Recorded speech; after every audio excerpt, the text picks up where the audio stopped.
Hey everyone, welcome back to my YouTube channel Epify. So today in this video I'm going to show you how to post story on Telegram. So without getting further delay, let's jump into our video. First of all, open Telegram app.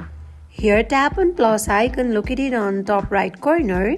Now here you will get option to click a photo or click a video. Or you can also select photo from your gallery or select video from your gallery. For that, go back and select photo from gallery. So you can select photo from gallery or you can select video from your gallery.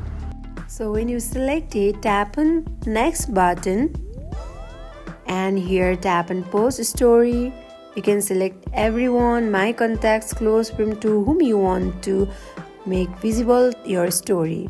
So in this way you can post video, photo or story on Telegram. So that is it for today. If you guys like this video, do not forget to like, comment and subscribe our channel. Thank you for watching.